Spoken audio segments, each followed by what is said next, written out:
back with part 6 of the How to Sell Cards Online series. This one is going to cover how to actually ship your cards. There's a million different ways, and I've pretty much done them all. Some work, some don't. We're going to go over the ones that I have found are effective, they're cheap, and they're quick. And they protect your cards, and you should not have any issues with using the methods that I'm going to show you. So what we're going to do is we're going to start with smaller shipments, just single cards, a couple cards, all the way up to shipping out an entire booster box.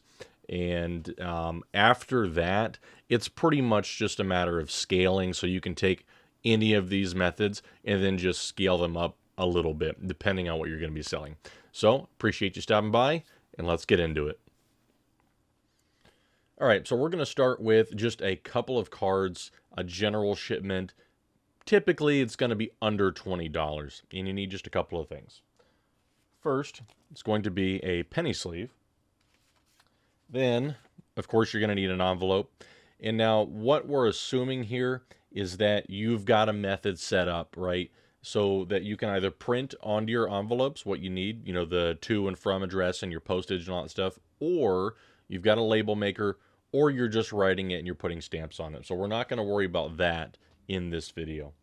So we got these two things. We need our invoice, and I've creatively made a fake invoice here so you can see this is typically the layout that you'll see when you print it out on TCG Player, so that's pretty easy there. And then I like to use these chipboard sleeves. These are the same things you would get from a gumball machine, back in the day. Not a gumball machine. The ones where you would get like little tattoos and stuff. So what we're going to do is get a couple cards. Let's assume we're selling one single card, this Raven form. You want to make sure that it's protected. Now, you got to remember that Magic cards are actually pretty durable. They're not puncture resistant, right? And if you stab them, they're going to leave indentations, so you don't want that. But as far as bending, you can bend Magic cards quite a bit, and they'll go back to their original shape. You can go like that. I do remember seeing that I believe you're supposed to be able to do this and go back to a normal shape without leaving an indentation. That does appear, it's got a slight bend to it, but there's no crease line or anything. There's a little bit in this one, so maybe don't bend it all the way in half. But just in general, cards are durable. So what you would want to do is, of course, and I put every card I ship out at least in a penny sleeve. So you're going to put that in the penny sleeve. I always throw in an extra random card. This happens to be a rare, so I might not do that one. I might do that one. But typically I'm going to put something like maybe a land right there. And all that does is provides a little extra rigidity and a little extra backing. Then we're going to take our chipboard sleeve, fold it in half. They are perforated in the middle. And you want to get your glue dots. Try to use green. These are removable. Blue is permanent. You can use the blue, but they're a little bit on the tough side, so I wouldn't quite recommend them for this case. Put one right in the middle. There we go. There's roughly 450 to 500 of these per roll, so they'll last you a good while as long as you're not going crazy. You don't need to tape anything here. These cards are not going to come out. But what you do want to do is place it right here at the top. So when you fold this over, there's no way those cards are going to come out. You don't have to tape this end. You can, but you don't have to. For this scenario, we're going to, though. So take a little piece of Scotch tape. Doesn't have to be anything big. Right there on the back. I didn't get it perfect, but that's okay. So then when you have your invoice, there's a certain way that you want to fold it. And again, this is the way I do it. So the top on the front is going to go to the right and the back. You're going to take your chipboard sleeve. You're going to put it roughly right there. And you're going to fold over. And you want this line to be roughly right here. So fold it over so it's nice and flat. Push this to the back. You should have a little bit showing out here. Just like so. And then we're just going to fold over. There's one. And 2. Now you'll see we have the items on this side, but on this side, you'll always have the to address here. So if you're using envelopes with a window, your to address will show right there. So you can use it for both ways. I don't do that. I just take it, put it right into here, and we are good to go.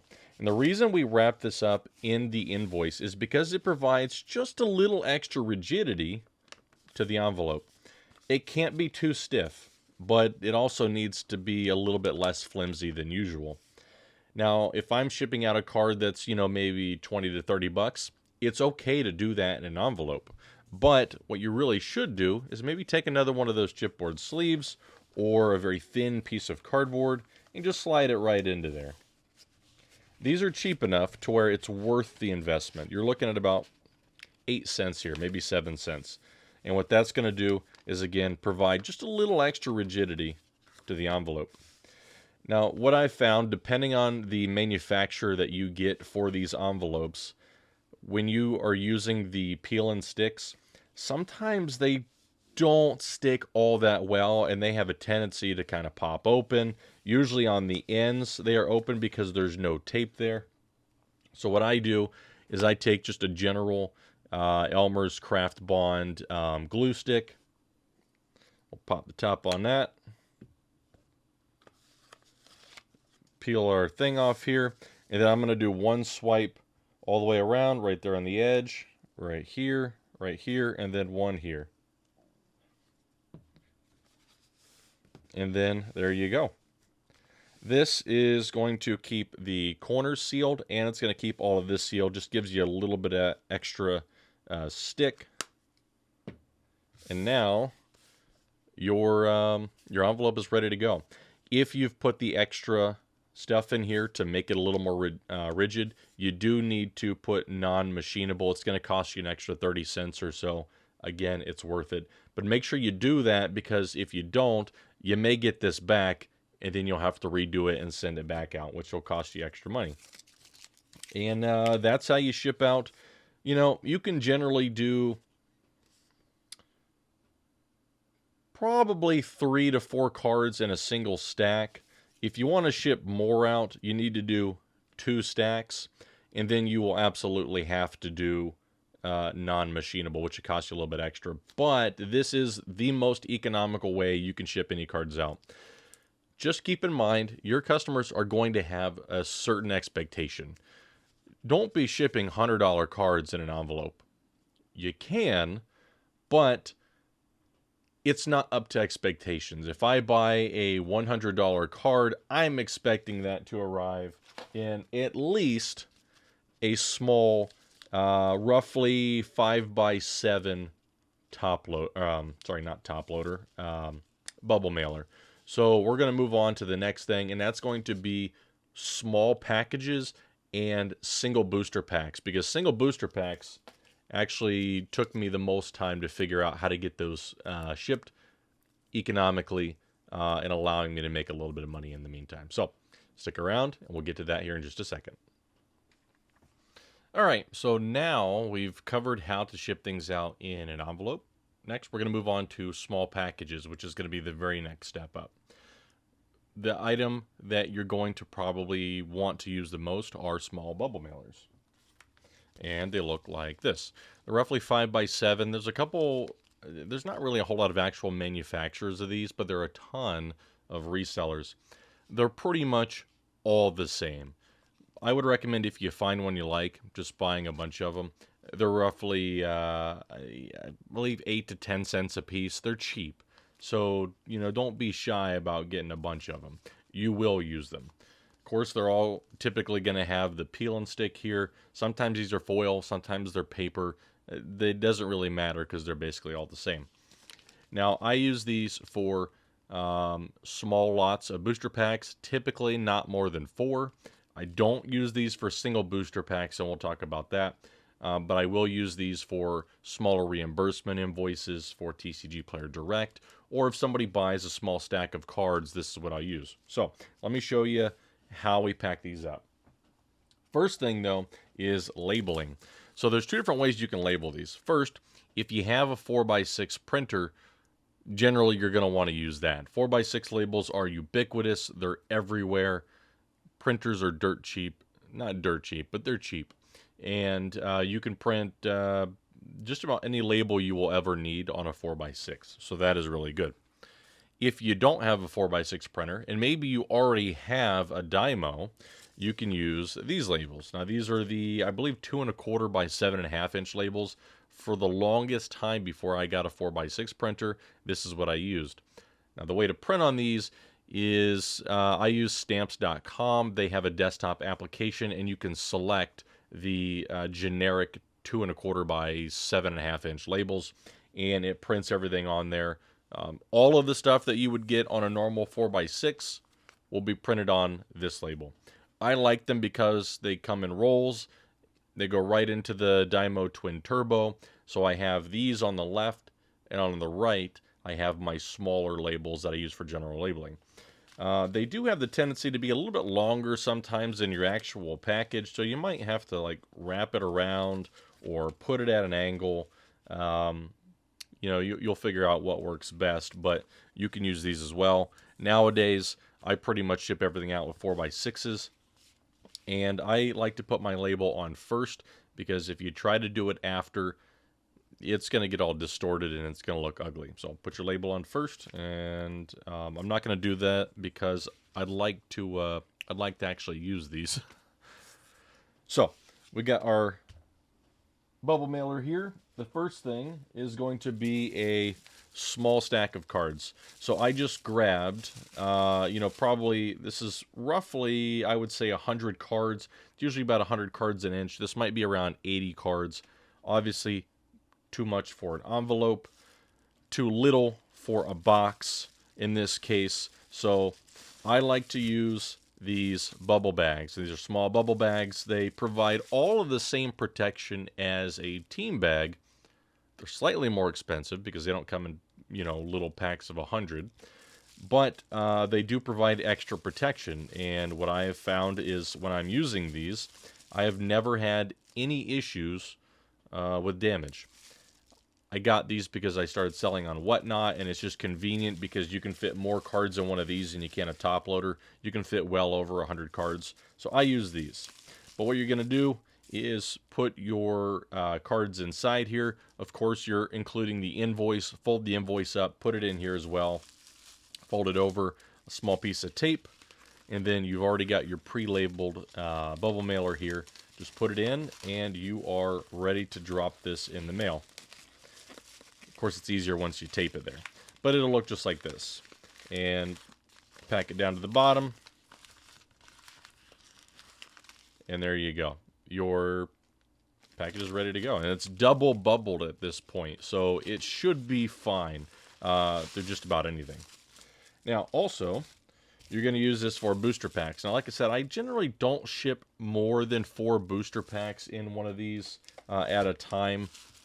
You probably could do 5, so we'll go ahead and throw another one in there. The problem becomes these are not gusseted. If these had gussets on them, the bubble mailer could actually open a little bit more, but they do not. So you can do 5 here. I would not try to stick 6 booster packs in one of these. And there you go. So now you've got 6 booster packs. Of course, you'll have your invoice in there, fold it over, and it's ready to go. And these are pretty well protected. They're not going to get damaged unless somebody runs over it with a forklift or something like that. And then they're going to get damaged. So let's pop these out, put those back in the box. And the next thing we're going to do is a single booster pack. So you aren't actually going to ship this as a tracked package. You do run a risk that way. You can ship it as a tracked package, but typically for under 5 ounces, you're going to be spending roughly $4 to ship this out. So if this pack cost you 6, right, it retails for roughly 9 to 10, and it cost you 4. Obviously, it's going to be unaffordable, after fees and really anything, unless you're selling these for $13, $14, $15 a piece, and nobody's going to buy them at that price. So what you're going to do is actually going to take these out real quick. You're going to use your larger bubble mailers. Now, I do kind of feel bad about using these. What I would hope is that people are reusing packaging. Always reuse packaging when you can. It's more environmentally friendly, and just because somebody shipped this to you and you open it doesn't mean it's bad. It can be reused multiple times. I do reuse packaging whenever possible. So what you're going to do in this case is you're going to, I don't have it, but you're going to print out your invoice. You're just going to fold it directly in half this way, and you're going to put it in your envelope just like so. And then you're going to take your booster pack, of course after you fold it up, and you're going to put it in sideways all the way to the bottom. Close it up, and now you've got a flat. It's flat because it's less than 3/4 of an inch thick. It's only roughly 2 ounces. So what this is going to cost you is $1.44 on average to ship this booster pack. What it will have is a 4x6 label in this case. However, it'll have everything but a tracking number. Same thing on one of these. It'll print everything but the tracking. So the reason why you would do it this way is because it's going to protect it in the bubble mailer, of course, because you've got the double bubble. You've got the small bubble bag and then the bubble mailer. But it's flexible. So what happens is when this gets to the post office, right, as a flat, this has to have a certain level of flexibility. And the test that they would normally do is put this on the edge of a counter, and they're just going to press down and measure deflection. As you can see, with one booster pack, this will deflect any which way you need, because that booster pack is only right here. So these fly. I've never had a single one of these returned. It's not always profitable to ship just one booster pack, so at that point you just got to do the math and see whether it's worth it. But that is how I would ship one booster pack. Now you can ship all the way up to roughly 15 booster packs in one of these. And the way you'll do in that case, let me put this back and this back, is you're going to get the big bubble mailers. And I believe I've showed these before. They're exactly the same as the other ones, except they are bigger. I believe these are roughly 9x7. They conform essentially to the interior dimensions of the larger bubble mailer. So what I've got is 3 stacks of 5 booster packs here. It is somewhat flexible still, and of course I've got them up next to each other. The end here is taped, and you will just put it right in there, of course, with your invoice. In this case, I would put the invoice in the actual bubble mailer itself. It can be a little bit tricky because of the square edges on the pack. Sometimes they'll catch on the bubbles. Just pack these corners down in here. And now you have got a very nicely packaged selection of booster packs. You got 15 of them in here. And I actually find this is one of the most economical ways to ship, this many booster packs. Generally, I'm going to use this method for booster packs that aren't super expensive. But if I'm shipping a bunch of like Double Masters 2022, if I'm shipping a couple $100 worth of booster packs, I don't put them in a bubble mailer. Those are going to go in one of these. And this is roughly a 7-inch by 5-inch by 3-inch box. Right? 7, 5, 3. Don't mind that. That's this was Nick's box at one point. So these come excuse me, these come flat packed. You will have to put them together, but the benefit of these boxes is they're going to provide an extra level of security to the packs. And when you're packing everything up in these, it is pretty easy. You don't necessarily have to have any bubble wrap or anything on the inside of these. There's a couple ways you can do it. I try not to put them this way because you'll have to bend the tops of the packs over, and I don't like that. So what I do generally is put them just like this, and you can ship a bunch of packs this way. You can stack it all the way to the top, and then you can just keep going even further and putting them this way. If you really want to, and if you're okay with it, you can start putting them this way. I don't. I generally reserve this area here for the packing slip and some extra packing materials, peanuts, crumpled paper, things like that, just to keep everything in here from moving. And then you are good to go. Also, one little tip that I've used a couple times: if you gotta put an extra pack in here, right? You have to get that extra pack or two. Go ahead and put that in. Let's say we go end to end here. Let's put in 2 more packs, right? These are pretty snug in here. They're not going to be moving around this way, which is great. They will move around this way, but not when you put that stuff in. But now you don't really have room to fold your box in without, kind of smushing it up against that pack. You don't really want to do that. So just go ahead and put this flap on the outside. There's really no issues with doing that. You will need to use a little bit more tape because you're going to want to go around these edges here, these here, and the bottom. But that leaves you with, of course, still a super sturdy box. This thing is going to be able to go to heck and back. And you don't have to worry about crushing anything inside because everything is nice and, nice and packed. So let's take these. Put these back over here. I buy these in bulk. Generally, you're going to buy these in lots of 25 or 50. They don't really cost that much. You're looking between 25 and 50 cents a piece, at least when I was buying them. That is a very small price to pay to make sure that your bigger shipments are getting to the customers and they're not damaged. I will also use these for high-value cards. So if I'm shipping, even just a couple of cards, it's a couple $100. Let's say I sold like a Mana Crypt and, some Vampiric Tutor, Urza, a couple $100 worth of cards. I'm going to put them in a box. Mainly because that is going to give me peace of mind that my stuff is not going to get crushed. It's not going to get damaged. And the customer, when they get this, they might be a little surprised. They have a nice little usable box. They could put extra cards in and, it's useful. It's a useful box. So that's what I do with those. So that is some of the small shipments, but also you've got other methods you can use as well.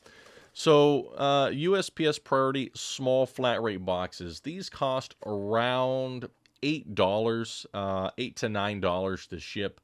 And they're actually kind of nice because you can fit, and I was doing some testing on this a while back. You can fit 21 packs in one of these, and what that's going to be is 3 rows of 7. Generally, what you want to do, at least what I do, is I put these together ahead of time, and I'll tape, I'll put little pieces of tape here so I don't have to worry about them coming apart. But these fold up really nicely themselves. They have these little tabs that go in, and then once you're ready to actually ship this, you're going to peel this back and put it here. Now, these stick really, really well. Once you seal this, it's sealed. So you need to make sure that everything is snug and you test fit before you seal this up. And what I recommend doing is putting your packing slip in here first, putting all your packs in. They don't necessarily have to have they don't have to be in anything.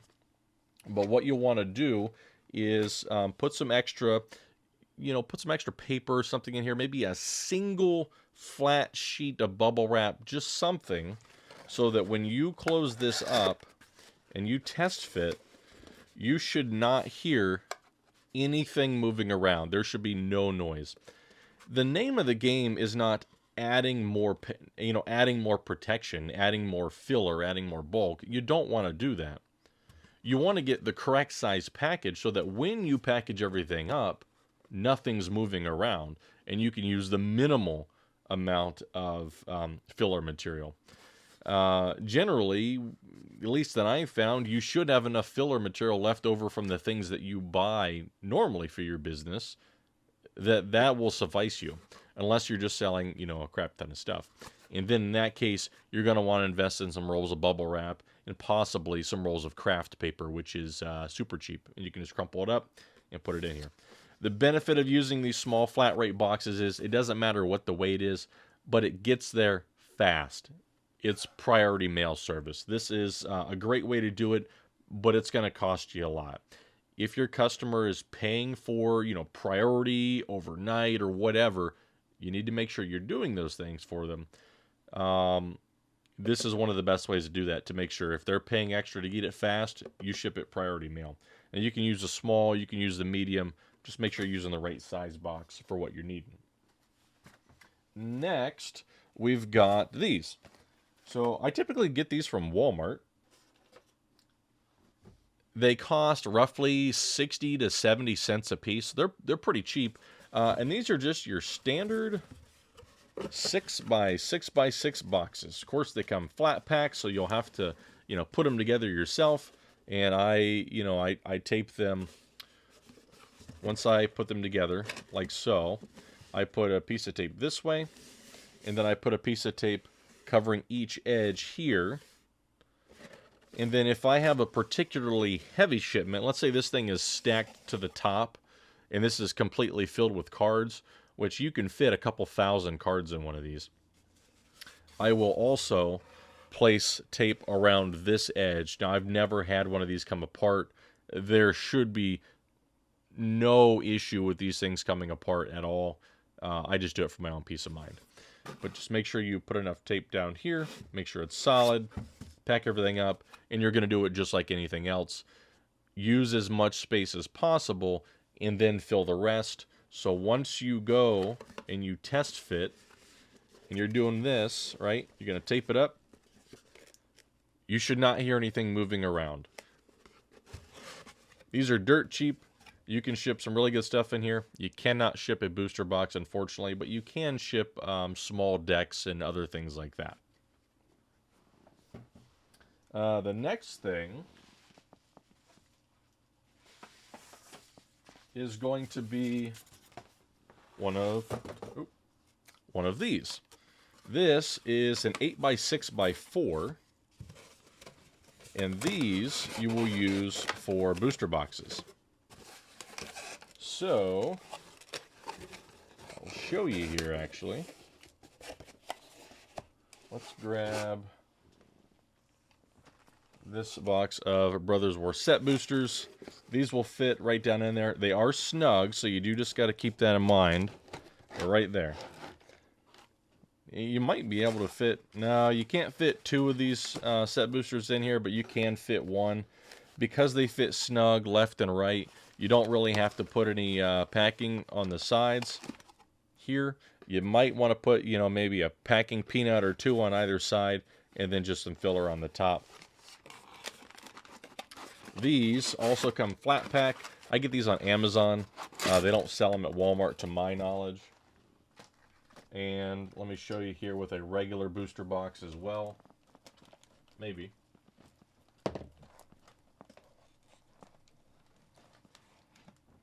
Alright, I had these kind of tightly packed in there. So this is a normal draft booster box. And these will also fit. It will be a little on the snug side, but it fits right down in there nicely. And now you've got the least amount of packaging you need to get a booster box out. 8x6x4. And you can also use these for shipping out cards, booster packs, anything that'll fit in there, right? But this is the cheapest way I have found to ship booster boxes. I believe these boxes cost less than $1. They might be like 60 or 70 cents. But that's all you're going to hear on the inside. Once you pack it up a little bit more, it'll be a little quieter. You can't do anything about the packs inside shaking around. That's just kind of part of it. All right, so let's take that out. These are actually, I got a bunch of these boxes. Remember you might remember. You probably should remember. Everybody should remember the infamous Amazon dump. That first time they did that dump, where those things were like $50 a pop, and I picked up 10 or 15 of them. I might have picked up 20. At $50 a box, you really can't go wrong. Next thing, when I gotta ship a bunch of stuff, right? I gotta ship maybe a booster box, packs. I gotta ship cards. If I got commander decks, the commander decks with the big box, I ship them in these. These are Walmart I call them 11 by 8 by 6s because that's basically what they are. Same thing as a 6 by 6 by 6.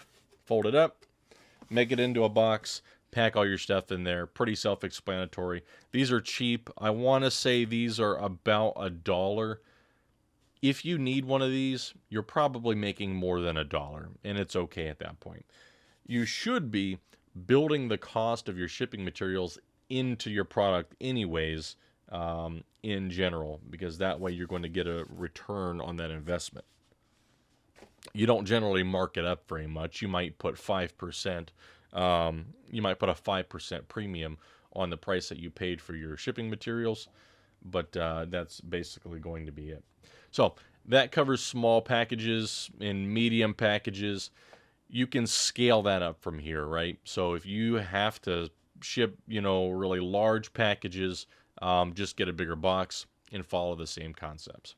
If you're shipping bulk cards, these boxes work great for that. Most people, what they're going to do for bulk is use a USPS Priority flat rate large box. Just pack it up really good. Tape that thing up nice, because one of those weighs a lot when it's full of cards. And, be sensible about it. Don't ship them so that your cards can fly all over the place. It's just really annoying when somebody gets their bulk and it's all over the place. I know because I've gotten that before. So that is medium and small. I believe that basically covers just about everything. If I think about anything else, I'll make notes about that and do a follow-up. But this should be everything you need to actually get started shipping your stuff out. A couple of tips before I go. What you want to do is stage your area first, right? So you need to, at some place, where you're doing your business, make a shipping station. Whether that's just a, one of the, fold-out party tables. You can get those relatively cheaply at Walmart, $30. I think they have premium ones usually for 50 or 60. Get one of those. Have your boxes all together at once. All your bubble mailers all in one spot, so you're ready when a shipment comes in. In order to expedite the process, what you want to do is, if you have multiple orders, you need to print out your pull slip first. If you're using TCG Player, that's going to be your pick list or your pull list. It's going to be all the cards that you have to ship out. And then you're going to print out all your invoices ahead of time as well. Now, I use alphabetical order. You can print them out in 2 different ways now. Find the one that works best for you, and then go about it that way. So before I even start shipping anything out, I've printed all my invoices. I have printed my pull list. I've pulled all the cards, and I've placed every individual order with its individual invoice. So they are ready to go when I'm ready to go. Then I load up my printer with either envelopes or sheets of paper if I need to print additional stuff. And then I get to shipping. If you're using the Stamps.com desktop application, what you can do is, on the TCG Player seller app, you're going to export your shipping information. That's going to give you all the addresses, the names, and everything you need to do for shipping. You can then import that list into Stamps.com.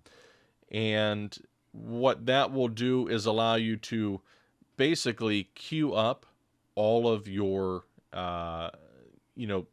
your individual orders and then print them all at once. So I'll load my printer up with 10, 15, 20 envelopes or however many it holds and hit print, and then it just prints them all up. So what I'm doing at that point, because I've already prepped all the cards that are going out, is every time an envelope comes out of the printer, I play a little game. I'm trying to get these done as fast as possible because I don't want to spend a lot of time shipping. I grab that. It's over there. I grab that envelope. I put that card in, rip the seal, flatten, put it aside. And by that time, the next one's already out and the next one's coming out. So like I'm running behind. But I just try to get those done as fast as possible. But you got to prep ahead of time. It'll take some practice. So practice at it. It took me forever to get to a point where I was able to do it even semi-fast to how I can do now. But if you take the effort to have an area with all your stuff prepped and all of it there ready to go, you can get through those orders, and that will be the least painful part of the process. Because for me, for the longest time, it was the most painful part of the process. I would spend hours doing like 10 to 15 orders. I would spend literally a couple hours doing that, printing off labels and, my invoices, and then doing each one individually. At that point, it's not worth it, and you will get burned out. I got burned out, and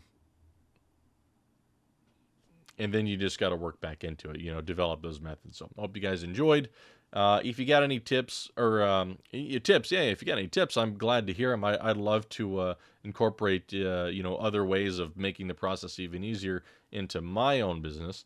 And if you got any questions, email me. You can message me on YouTube. Email is probably the best way. My email is available, crggamesllc@gmail.com. I will get back to you. And I will try to get everything answered as possible that I can. I can walk you through things. I've done that for people before. Had long conversations about, different tips and tricks. So I'm glad to help. I've been through the process.